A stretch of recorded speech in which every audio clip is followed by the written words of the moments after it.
I was never afraid of spiders, but this brown recluse been turning up dead on the sidewalk. So I'm like walking my dog and the brown recluse is just, he's dead. And it must be some like crazy lizard serial killer in my neighborhood that's been killing the brown recluse.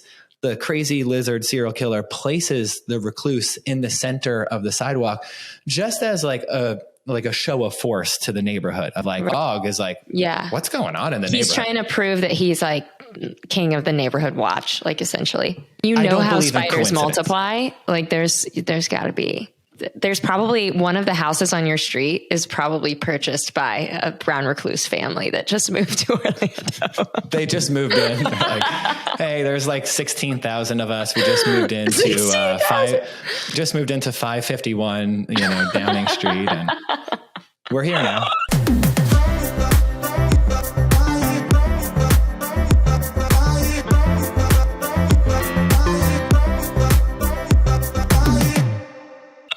Hey everybody, happy Friday. Super exciting. Love a Friday. We're going to do one question Friday, but we're going to do it a little different. I'm going to ask Kenny the question and he's going to go first so I can judge my answer off his answer and make it better.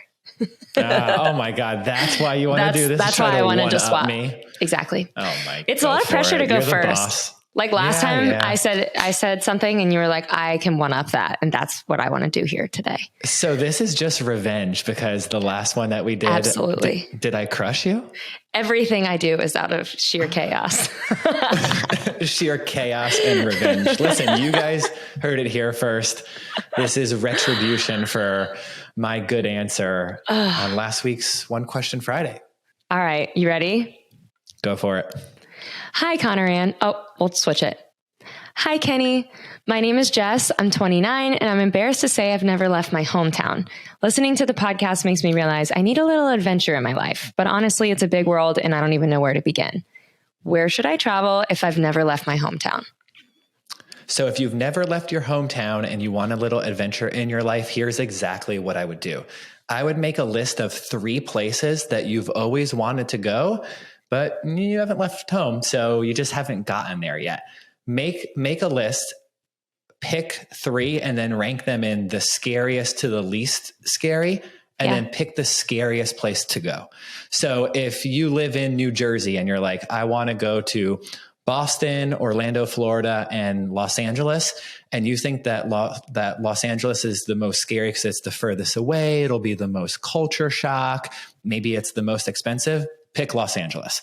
Now, the reason why you want to do something scary is because everything is way scarier and more insane until you're actually there. And usually you're like, hey, I can do this. So I've always lived by the motto of you should do something that scares you every now and then. So if getting out of your comfort zone and leaving your hometown, if that's the thing that kind of terrifies you, do it like to the max and just book that trip to LA. Go to the Comedy Store, go walk up and down Rodeo Drive, see all the fancy cars, treat yourself to a fancy dinner. Don't worry about money. Go balls to the wall and just do the terrifying thing. And I promise you, after that you're done with it, you're going to say like, that's not that bad. And it's going to open up an entire world for you. Good answer. You just came up with that straight off the dome. My God. Beat that, Connor Ann. Go for it. Give better advice. Give better. Wow. Freaking shots fired today. You're all fired up today, huh? One Question Friday. This is how we roll. It's the end of the week, baby.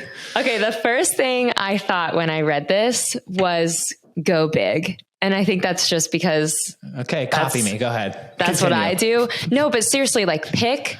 So I don't know where Jess lives. That would definitely make a big difference. Like if you live in West Virginia, drive up to New York City. It's right there. Take a drive. So maybe like do a little pregame trip. If you live in Billings, Montana, drive to Big Sky. Spend 3 days there by yourself. I think traveling alone teaches you so much about yourself. It's actually scary. And it teaches you a lot about like normal I don't want to say normal. That's the wrong word, but like skills that you truly can't get from anywhere else that you can get from traveling, like learning how to navigate a street map, learning how to be aware. Like we talked on our episode with Kate about how you got robbed in Paris. It's like, you don't know to be aware of things like that until you do it. So I'd say take a baby road trip somewhere close by, stay for 3 days, see how it feels. Like, especially if you're scared to do it, maybe ask your best friend to come with you. I don't know if my recommendation would be to like go alone. Definitely take somebody with you that you love, and you know, they'll be okay if you're like kind of feeling a little like itchy and uncomfy with like the first couple days on a trip. Like it's scary. If you're going to go from somewhere small town in America over to Australia, it's going to feel like a lot, but I'm telling you, you will not regret it. I don't know one person who says like, I took a trip that I chose and it went horribly and I had a horrible time and didn't learn anything. So just like be open to scaring yourself a little bit. I think that it'll make you grow for sure. Yeah, and Jess, travel where do you naturally live? I wonder. This is from like a small town in Ohio. Or, I mean, I grew up in Jersey, and to be honest with you, a lot of people in my hometown never left. So I follow them on Facebook or Instagram, and they're still there doing the same thing that they were doing back in the day. So leaving your hometown and leaving your home state, there could be a lot of anxiety with it. But I think that once you do it, you realize, hey, this is possible. And then there's so many parts of the country that are so different. Like Absolutely. California is so different than Texas. It's so different than New York City, than Miami. So you literally could travel within the United States and you still get to experience all these different worlds, which is really cool. I did like what you said, Connor Ann, about traveling with a friend and then the trip length. Yeah. I was thinking about my answer and I was just like, go big, do something that terrifies you. And maybe terrifying is like 3 or 4 days. But I think if it's your first time, you do like 3 or 4 days, because even if it doesn't go well, and sometimes, you know, travel cannot go well for a lot of reasons. Say you go somewhere and it rains the entire time and you're kind of like stuck inside. That's not great, right? But it happens to people. And I think doing like 3 or 4 days is probably the right length, because even if it doesn't go well, which it probably will go better than what you thought, 3 or 4 days, you know that home is only like a day or 2 away, right? You get there, you get settled in, and then before you know it, you're picking up and you're going back. So I think the right length is probably 3 or 4 days.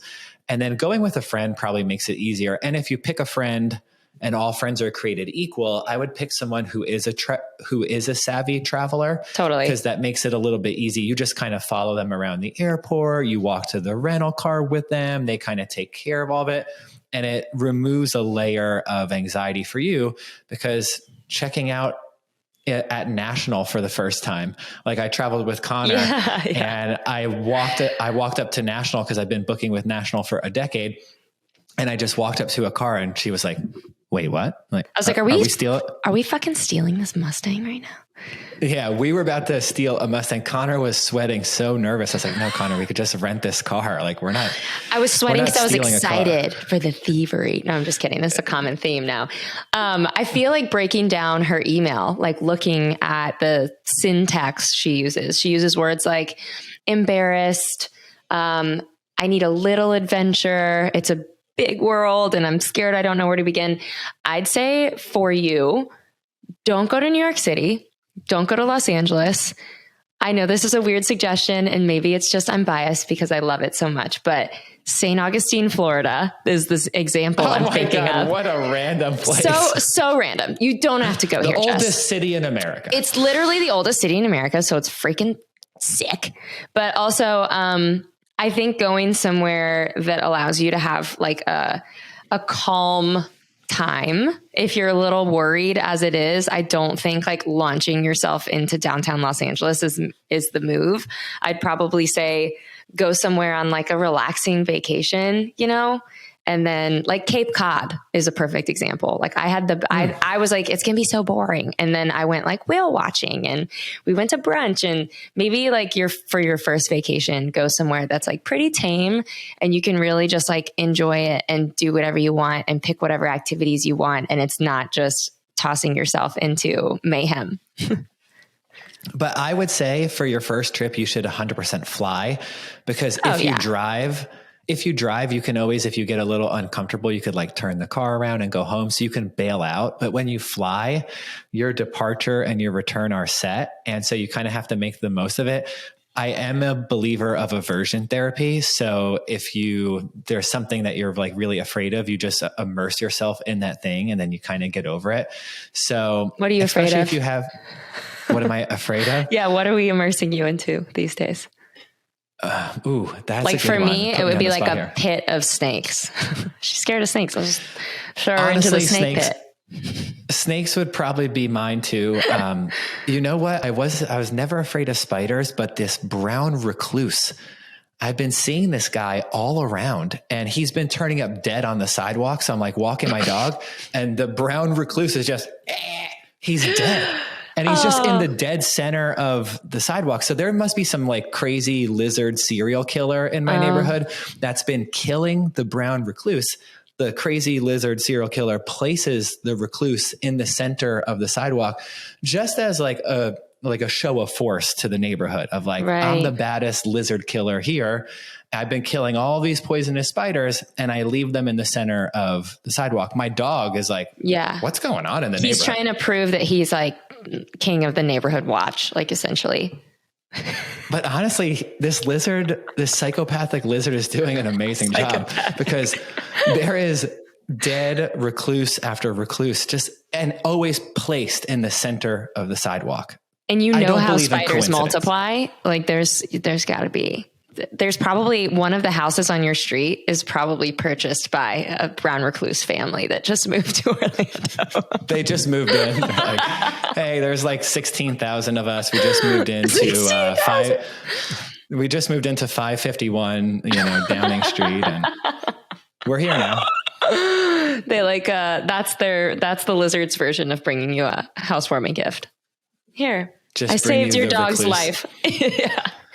Okay. Sorry, Jess. I think all of that's good advice. And honestly, I think you are in charge of your own life, girl. Just go. Just like, don't think, I should plan it so far in the future because I don't know what's going to happen. Like, plan it for a month from now. And like we said, it doesn't have to be more than 3 days. Go for a weekend or whatever. Just take your best friend with you or your mom and just like enjoy yourself. Do something that you love to do. If you love to go hiking, go on a hiking trip, like make it you personalized. Don't think you have to go to one of the top 10 coolest cities in America.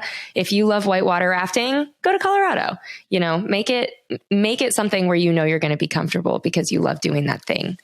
So yeah, I'm excited for you. Write back and tell us where you went. And, I respect the adventure seeking side of you. You didn't realize you needed this. And then you're like, you know what? There's a big bad world out there. I love it.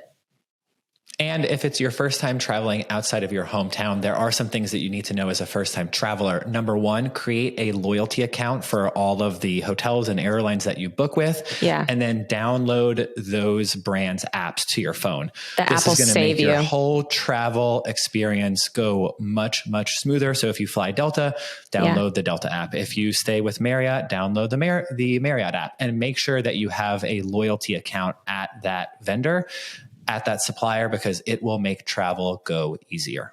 Yeah, true. Comfy clothes, comfy shoes, bring snacks on the plane. We could go all day, but yeah, that's really good advice. Yeah. Making sure that you have the apps, because if you're one of those people that still uses paper boarding passes, I just don't understand you. I don't get it. My whole sweet family is still printing the boarding pass. And like at home. Like printing it on their home computer. Yeah. And it's, they get so nervous and they start asking days before. So I booked a flight for my grandmother. I do love her so much. But she called me like a week before this flight that I booked for her.